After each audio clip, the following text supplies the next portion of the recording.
फिर नीयत ये तेरी बेनकाब करेंगे, मज़लूमों के दिफा के हम असबाब करेंगे। औज़ु बिल्लाहि मिनश शैतानिर रजीम, बिस्मिल्लाहिर्रहमानिर्रहीम।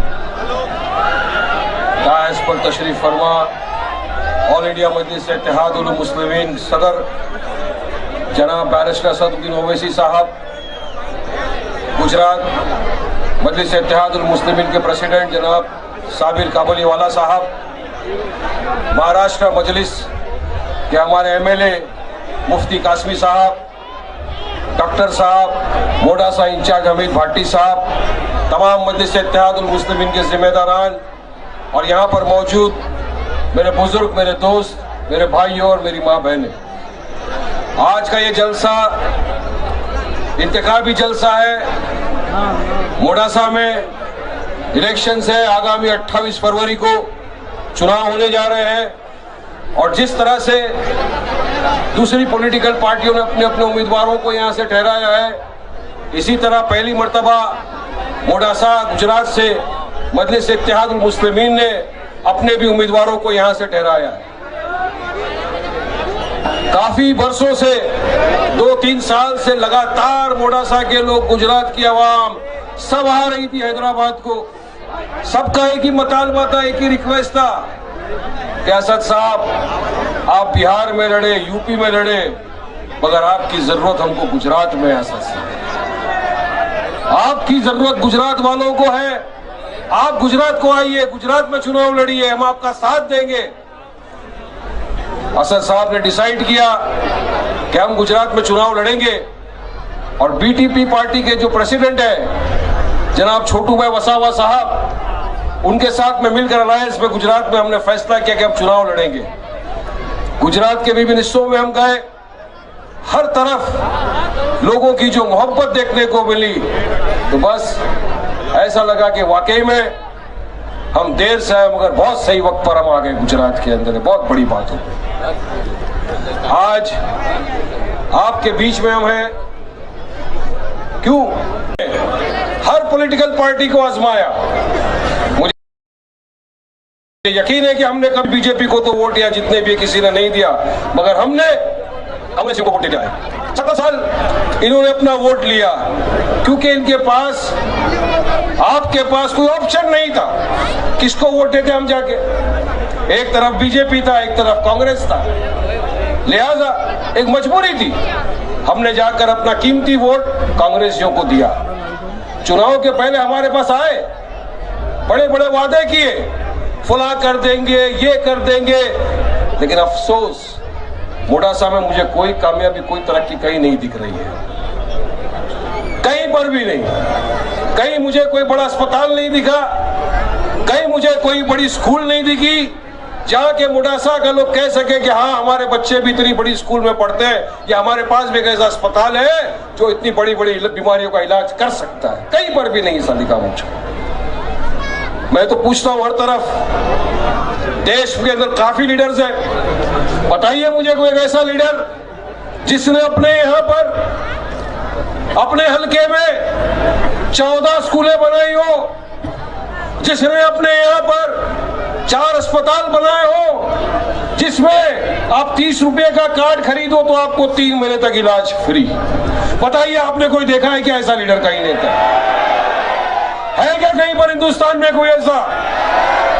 मगर मैंने देखा है अपनी आंखों से, और वो है तेलंगाना हैदराबाद में असद ओवैसी साहब, ओवैसी ब्रदर्स की।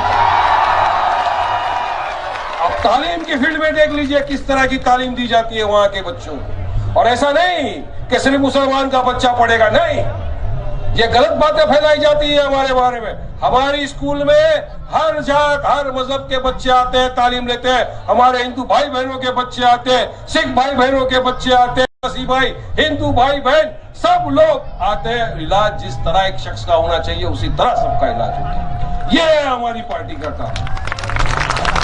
आज अल्हम्दुलिल्लाह पूरे देश भर में जहां भी हम जाते हैं लोग बोलते हैं कि इस तरह की चीज यहाँ होना चाहिए। असद साहब आप आइए यहाँ पर, हमारे हल्कों में भी इस तरह का काम करिए, सब करिए, चाहिए। देखिए देश में कहीं पर भी जहां जहां भी आपने देखा होगा मजलूमों पर या हमारे दलित भाई बहनों पर अत्याचार हो रहा हो, अगर वाहिद कोई आवाज उठाता है तो एक ही शख्स है ना, असद ओवैसी साहब। ये तो आपने मैंने सबने देखा है, सबके पास मोबाइल है, सबके घर में टीवी है, सबके घर में न्यूज़पेपर आते हैं। आज बाबरी हो गया तो बाबरी पे बोले ओवैसी, दादरी पे मॉब लिंचिंग हो गई, दादरी पे बोले ओवैसी, 370 आ गया तो बोले ओवैसी, ट्रिपल तलाक आ गया तो पार्लियामेंट में खड़े रह के बोले ओवैसी, जहां मजलूम पर जुल्म हो गया वहां खड़े रह के बोले ओवैसी, हर माइनॉरिटी के लिए काम के लिए आगे बढ़े तो ओवैसी। तो फिर आपके वोट का असली हकदार भी ओवैसी हुआ या नहीं हुआ? ईमान की बात है, ईमान की बात है, याद रखना। हम लोग दिल में जिगर रखते हैं, साथ में ईमान भी रखते हैं।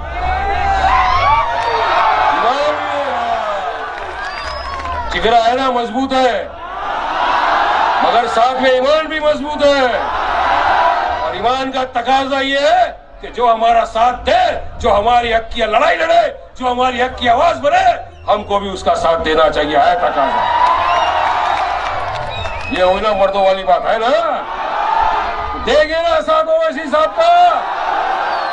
सोचिए, आज एक शख्स 3 टर्म का एमएलए, 4 टर्म एमपी, अल्लाह सुब्हानहू तआला ने हर चीज से नवाजा, दौलत, इज्जत, शोहरत, नाम, बड़े बड़े मंत्रियों का जो नाम नहीं उससे ज्यादा नाम इनका, सब कुछ है। अगर सिर्फ हैदराबाद अपनी कॉन्स्टिट्यूएंसी में रहे तो अल्हम्दुलिल्लाह बहुत आगे जा सकते हैं, मगर क्यों यहां से वहां भाग रहे हैं? दिल्ली से बिहार, बिहार से बंगाल, बंगाल से गुजरात, अहमदाबाद, मोडासा, गोधरा, क्यों? अरे हमारे लिए, क्योंकि दर्द है दिल में, उनके दर्द है नहीं। ये मेरी जवाबदारी है कि जहां कहीं से भी मुझे मेरा मजलूम पुकारेगा, मेरा ये फर्ज बनता है कि मैं जाऊंगा और उन लोगों की हक की लड़ाई लड़ूंगा। सिर्फ ये इरादा, ये मकसद लेकर आपके बीच में आते हैं। चाहते हैं वो यही कि जिस तरह से तेलंगाना में हमने एजुकेशन दिया, जिस तरह से हमने वहां पे पब्लिक फैसिलिटी दी, जिस तरह के वहां पर रोड अस्पताल है, उसी तरह के रोड, अस्पताल, स्कूल गुजरात में भी बने। ये अरमान लेकर आए हैं आपके बीच में, लेकिन आपका साथ बहुत जरूरी है। आज वक्त का तकाजा, वक्त की नजाकत हर तरफ से इसी तरफ इशारा कर रही है कि हमको हमारी क़यादत को मजबूत करना होगा, हमको इत्तेहाद पैदा करना होगा, मुत्तहीद होना होगा। अगर हम एक हो गए, अगर हमारी सफों के अंदर एकता आ गई, तो यकीन मान लीजिए कि इंशाअल्लाह ताला गुजरात में, मोडासा में इस मर्तबा भारी अक्सरियत के साथ जीत कराएंगे और मेयर भी हमारा बनेगा इंशाअल्लाह। मगर बशर्त यह है कि हमको भी अपनी जवाबदारी निभानी है। हम लोग इलेक्शन का दिन आता है, हम लोग वोट डालने को नहीं जाते, पोलिंग परसेंटेज कम हो जाता है। ऐसा मत करिए मेरे भाइयों, 5 साल में एक मर्तबा ये मौका आता है। आज ये हमारे आने वाले बच्चों के मुस्तकबिल का सवाल है। अगर हम सब ने ये सोच लिया कि नहीं, हमको हमारे बच्चों का मुस्तकबिल संवारना है, बहुत देख लिया 70 साल, बहुत हमको लोगों ने बेवकूफ बना दिया, हमारे वोट ले लेकर हमको ही बेवकूफ बनाते गए। आज ये मौका आपके पास है, अभी नहीं तो कभी नहीं, याद रखना। ये शुरुआत है। अगर गुजरात, मोडासा की आवाम चाहती है कि विकास हो, हमारे भी बच्चे आगे बढ़े, याद रखना। आज ये बच्चा है, कल पूछेगा अब्बा, आई थी एक जमात, आया था एक वाइट शख्स आपको जगाने, आपके साथ कांधे से कांधा मिलाकर आपके हक की लड़ाई लड़ने। अगर आप उस वक्त लड़ लेते तो आज मुझे ये दिन नहीं देखना पड़ता। आगे अपना बच्चा ऐसा सवाल नहीं करे, इसलिए मेरे बुजुर्गों जाग जाओ।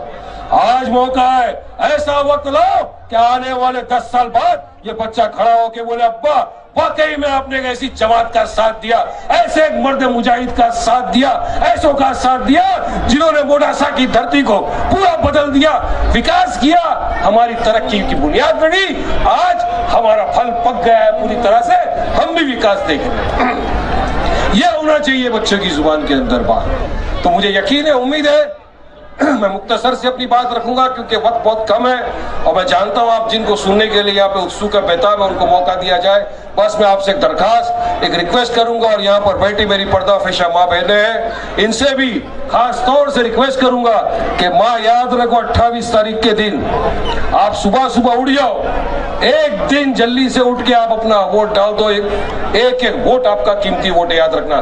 संविधान ने डेमोक्रेसी में आपको जो अधिकार दिया है वोट का, उसका पूरा पूरा पालन करो, अपना वोट डाल दो। ये मत सोचो अभी मैं खाना बना लूंगी फिर दोपहर को खाऊंगी फिर जाऊंगी, नहीं, सुबह सुबह डाल दो। जो कल करे सो आज कर, आज करे सो अब कर, बस इस बात को आप समझ लो मेरी माँ बहने। तो इंशाअल्लाह ताला 28 तारीख को पूरे मोड़ासा में सिर्फ एक ही चीज उड़नी चाहिए, पतंग। पतंग उड़ाएंगे ना, देंगे ना मजलिस के उम्मीदवारों को वोट, जिता के लाएंगे ना पूरे के पूरे 14 कैंडिडेटों को इंशाअल्लाह। हार जीत अल्लाह के हाथ में, मेहनत करना अपने हाथ में, कोशिश करो, इंशाअल्लाह जीत उसी की होती है जो कोशिश करता है। शुक्रिया, अस्सलाम वालेकुम।